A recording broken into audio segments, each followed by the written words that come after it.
Dans la nuit du 30 octobre 1503, à l'intérieur du palais apostolique du Vatican, quelque chose s'est produit qui a ébranlé le monde chrétien jusqu'à ses fondations. Les plafonds voûtés, construits pour honorer le divin. 50 courtisanes nues rampaient sur le sol de marbre glacé. Des cardinaux et des évêques restaient figés, leur silence plus lourd que l'air lui-même. Et au centre de tout cela, observant, souriant, allant même jusqu'à rire, se tenait le pape Alexandre VI. Il présidait la scène comme s'il s'agissait de sa propre célébration tordue. Mais ce que les témoins ont vu cette nuit-là n'était que la première scène. Le véritable cauchemar n'avait pas encore commencé. Ce qui a suivi fut si dépravé, si violemment opposé à l'idée même de sainteté, que même les chroniqueurs les plus endurcis, des siècles plus tard, ont peiné à l'écrire sans hésitation. Voici l'histoire de Lucrèce Borgia, une femme piégée dans une dynastie où le pouvoir comptait plus que le sang, la foi ou la dignité humaine. Une femme dont la nuit de noces est devenue l'une des tâches les plus sombres de l'histoire du Vatican. Si les horreurs cachées du passé vous fascinent, abonnez-vous à Grim History, mettez un pouce bleu. Et quand vous arriverez au moment qui vous trouble le plus, dites-moi d'où vous regardez. Commençons. À l'automne 1503, les cloches de Saint-Pierre ont retenti à travers Rome, portant une nouvelle qui a rapidement enflammé l'Italie. Le pape avait annoncé que sa fille, 2 fois veuve dans des circonstances empreintes de soupçons, allait se marier une fois de plus. Mais cette fois, il n'y aurait pas de palais lointain, pas de salle noble discrète. La cérémonie aurait lieu à l'intérieur même du Vatican, dans les appartements papaux, sous des fresques sacrées et des symboles censés représenter le jugement du ciel. Le mari choisi pour Lucrèce était Alfonso d'Este, le jeune héritier du puissant duché de Ferrare. Pour le reste de l'Italie, cette alliance ressemblait à un triomphe politique. Pour Alfonso, elle ressemblait davantage à une exécution silencieuse. Le passé de Lucrèce était tristement célèbre. Son premier mari, Giovanni Sforza, avait fui Rome en affirmant que des assassins avaient été envoyés contre lui. Le second, Alfonso d'Aragon, avait été étranglé sur les marches du Vatican, les rumeurs pointant directement vers son frère, César Borgia. Et maintenant, un autre Alfonso était lié à la famille Borgia. Il connaissait le danger. Tous les nobles d'Italie le connaissaient. Désespéré d'échapper à ce qu'il savait inévitable, Alfonso a tout essayé. Excuses diplomatiques, retards, supplications par l'intermédiaire d'émissaires. Mais Alexandre VI n'était pas un homme qui tolérait le refus. À l'intérieur du Vatican, entouré de cardinaux en robes écarlates, son commandement était absolu. Des messagers chevauchaient jour et nuit vers Ferrare avec un message simple. Acceptez ce mariage ou soyez détruits. Si la famille d'Este résistait, Ferrare affronterait les armées impitoyables de César. Leur dynastie pouvait être brisée et l'excommunication les priverait à la fois de légitimité et d'alliés. L'Italie comprenait bien la vérité. Personne ne survivait à un conflit avec les Borgia. Réalisant que la résistance signifiait l'anéantissement, le duc d'Este ordonna à son fils de se rendre à Rome et de se soumettre à l'alliance inévitable. Pendant ce temps, dans ses appartements du Vatican, Lucrèce Borgia contemplait la ville éternelle, le visage chargé d'une tristesse bien plus ancienne que ses 21 ans. L'Europe l'avait dépeinte comme une séductrice, une empoisonneuse, une femme qui manipulait les hommes comme des pions sur un échiquier. Mais ceux qui étaient les plus proches d'elle connaissaient la vérité. Elle n'était pas une maîtresse de la tromperie, mais une prisonnière coincée entre un père et un frère dont les ambitions ne connaissaient aucune limite. Son premier mariage avait été dissous dès qu'il avait cessé de leur être utile. Son second mari, qu'elle avait sincèrement aimé, avait été assassiné sous ses yeux, un sort qu'elle n'avait pu ni empêcher ni venger.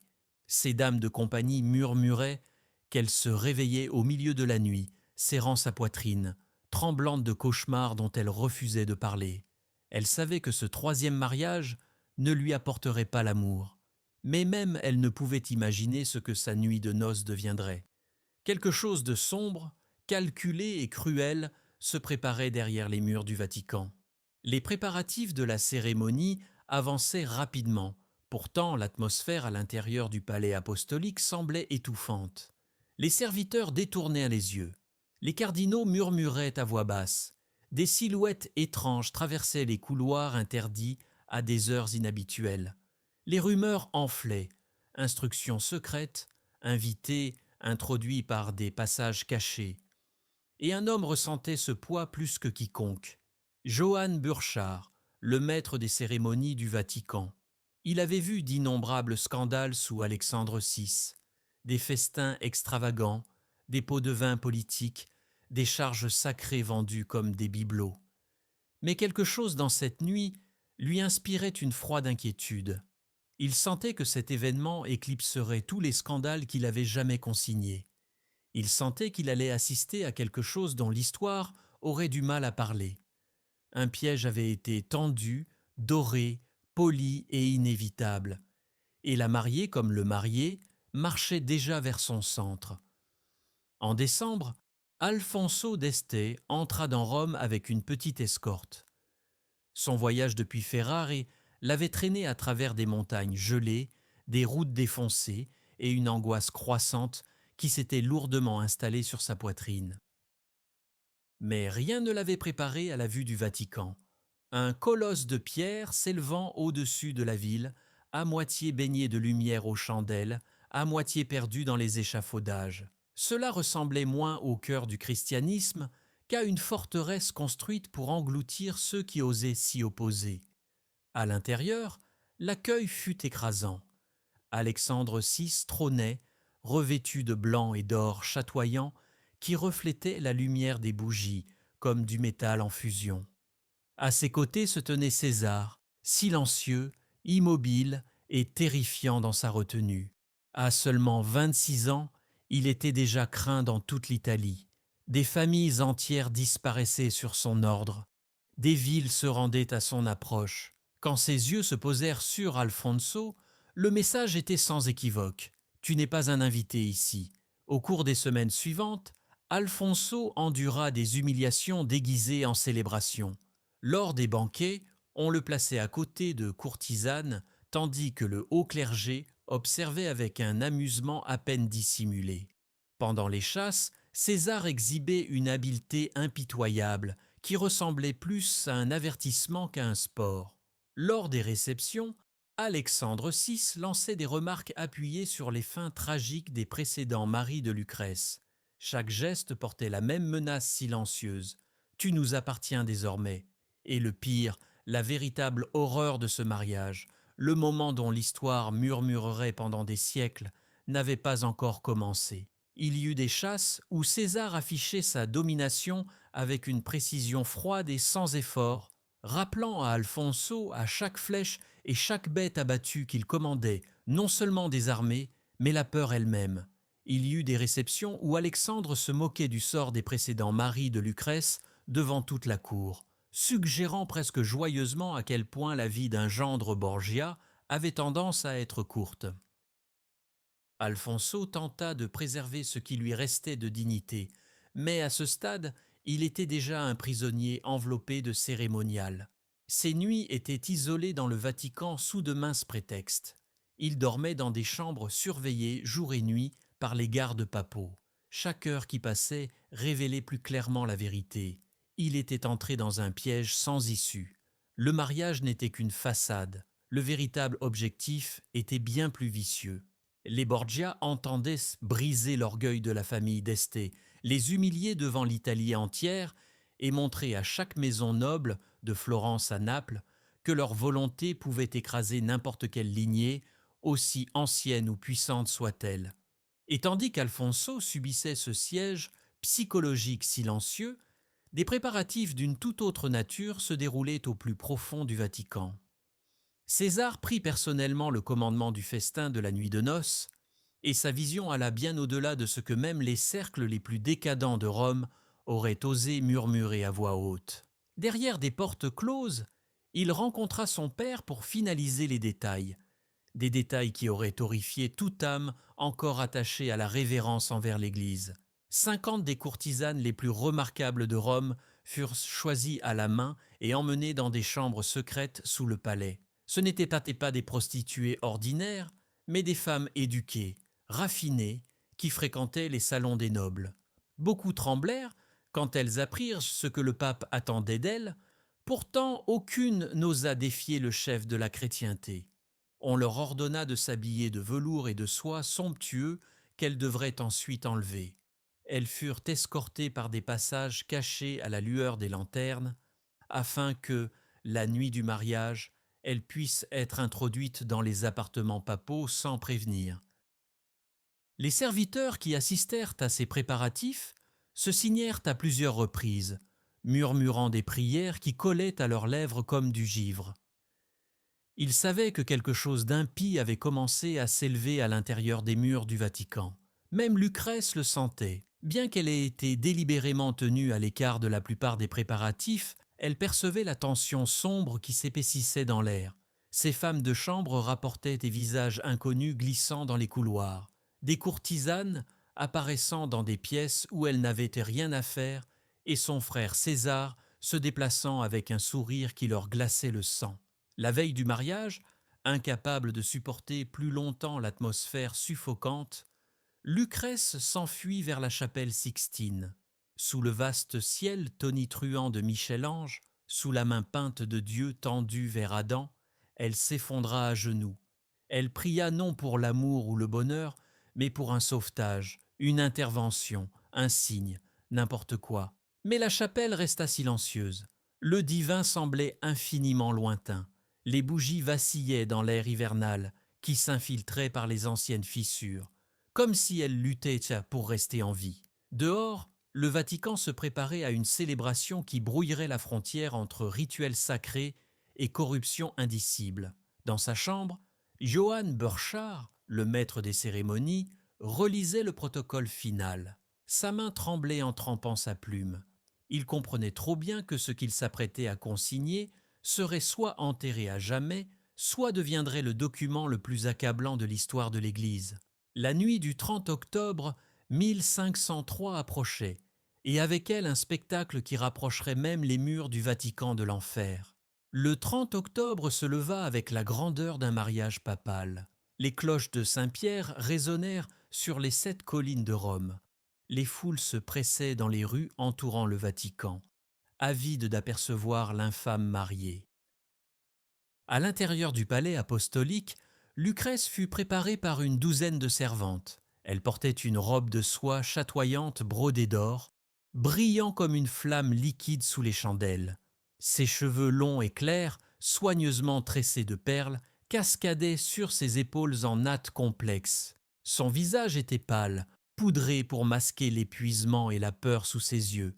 Quand elle se regarda dans le miroir, elle ne vit pas une mariée, elle vit un sacrifice. La cérémonie eut lieu dans la chapelle papale, une salle noyée dans des murs dorés et des peintures saintes. Alexandre VI officiait personnellement, sa voix puissante emplissant l'espace sacré, tandis qu'il unissait Alfonso et Lucrèce devant Dieu.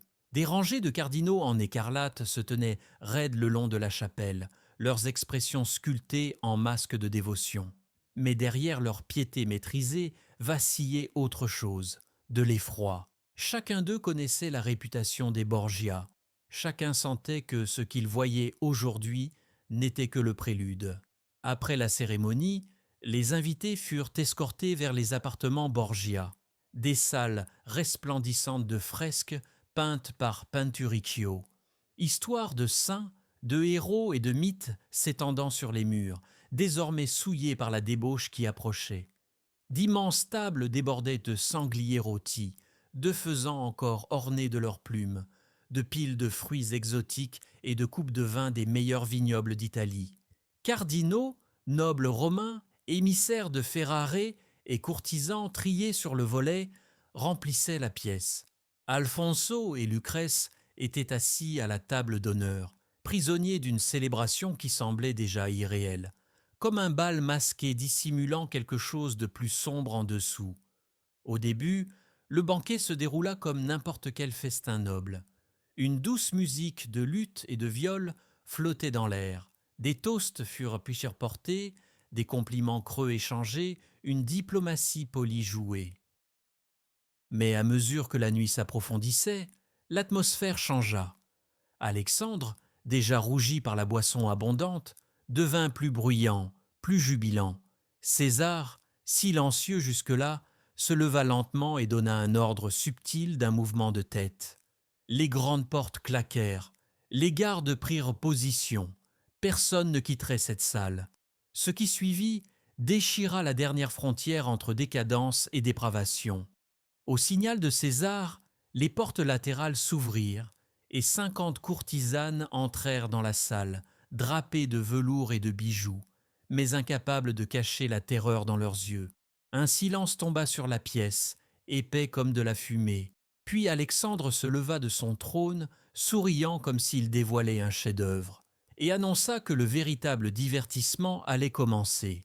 Sur l'ordre d'Alexandre, les courtisanes commencèrent à se déshabiller, laissant glisser chaque couche de soie et de velours jusqu'au sol de marbre, jusqu'à se tenir complètement nues devant l'assemblée. Une cathédrale bâtie pour la prière fixait maintenant une scène arrachée d'un rêve blasphématoire. Des cardinaux détournèrent la tête, leurs doigts tremblants traçant frénétiquement des croix sur leur poitrine. Certains tentèrent de se lever et de fuir, mais les gardes aux portes avancèrent, mains posées sur leurs épées, rendant clair que personne n'échapperait à ce spectacle. Alfonso ne pouvait que regarder, le visage figé dans un masque d'incrédulité et de répulsion.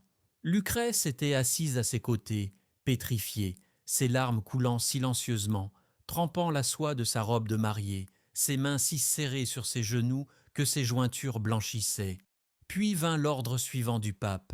Les courtisanes nues reçurent l'ordre de danser entre les longues tables du banquet. Des serviteurs allumèrent d'immenses candélabres et les flammes projetèrent des ombres déchiquetées sur les murs fresqués. Les femmes se mouvaient dans la lumière vacillante comme des figures spectrales, leurs silhouettes se tordant sur les peintures saintes. Saints et anges observaient en silence, tandis que le Vatican sombrait dans un rituel païen.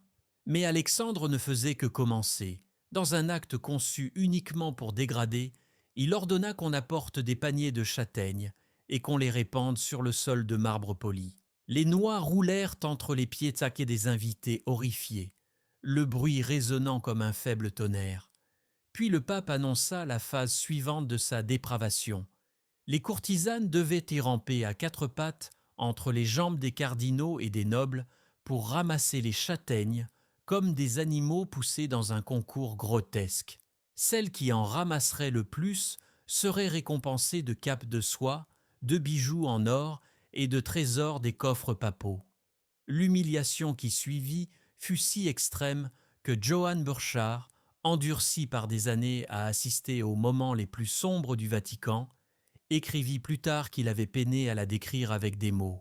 50 femmes nues rampaient sur le sol sacré du Vatican entre les robes des princes de l'Église, tandis qu'Alexandre et César observaient depuis une estrade surélevée, riant, pointant du doigt et pariant comme s'il s'agissait d'un spectacle bon marché dans un bordel, et non du cœur battant de la chrétienté. Certains jeunes cardinaux, ivres et submergés par la folie de la nuit, riaient et acclamaient. D'autres baissaient la tête, écrasés par le conflit entre leur foi et leur terreur du pape. Alfonso restait immobile, incapable de comprendre que ce cauchemar faisait partie de son festin de mariage dans le Vatican même, sous les yeux de l'homme qui prétendait parler au nom de Dieu. Et Lucrèce, pauvre Lucrèce, sa robe de mariée était devenue un linceul. Ses larmes s'étaient figées en une expression vide. Elle avait toujours su que son père et son frère étaient capables de choses monstrueuses, mais elle n'avait jamais imaginé qu'ils transformeraient son mariage en un rituel de damnation. Pourtant, même alors, la nuit n'avait pas atteint son point le plus sombre. À l'approche de minuit, quand les horloges du Vatican sonnèrent 12 heures, Alexandre déclara enfin la fin du banquet des châtaignes.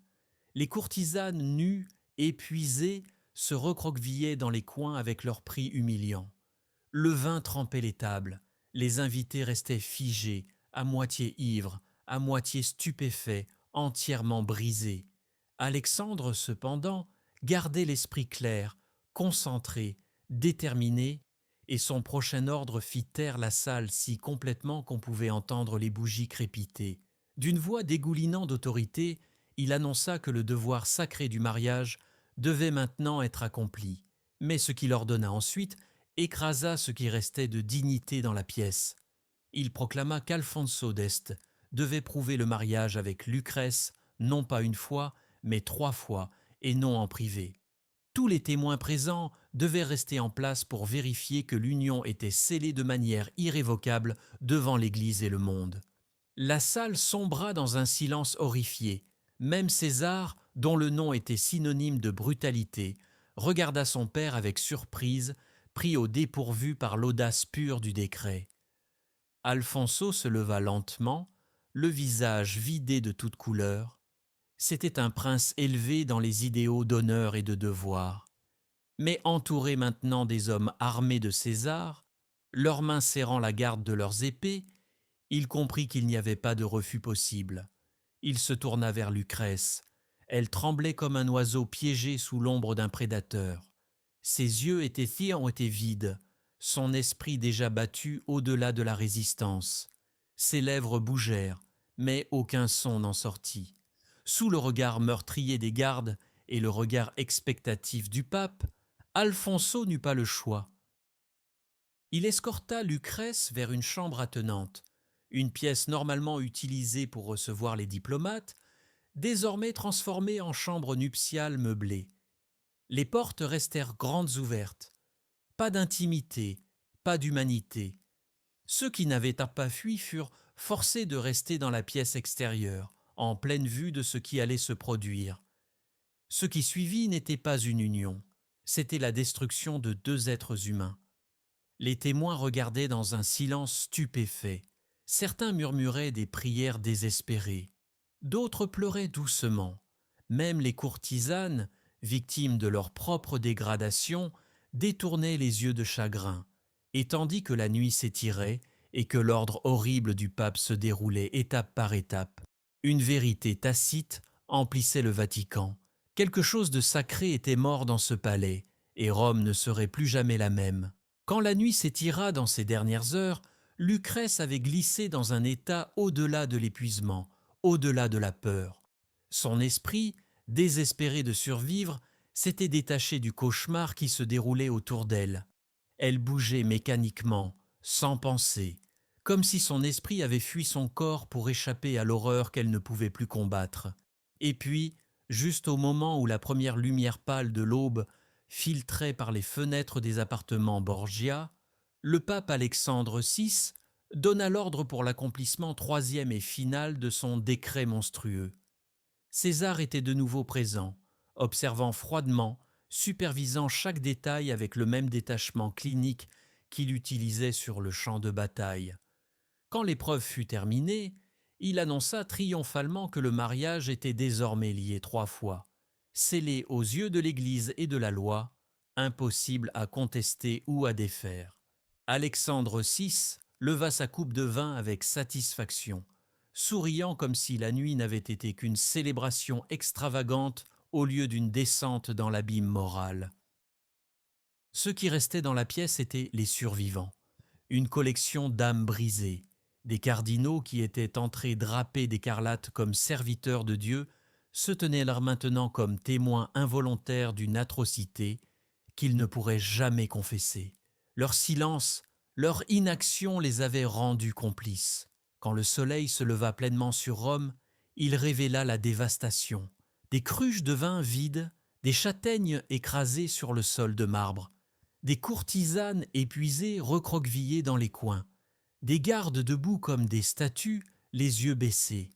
Dans la chambre attenante, Lucrèce gisait complètement immobile, fixant le plafond comme s'il était à des kilomètres. Son corps était encore dans la pièce, mais son esprit était ailleurs, quelque part d'inaccessible. Alfonso était assis au bord du lit, tremblant violemment, le visage enfoui dans ses mains.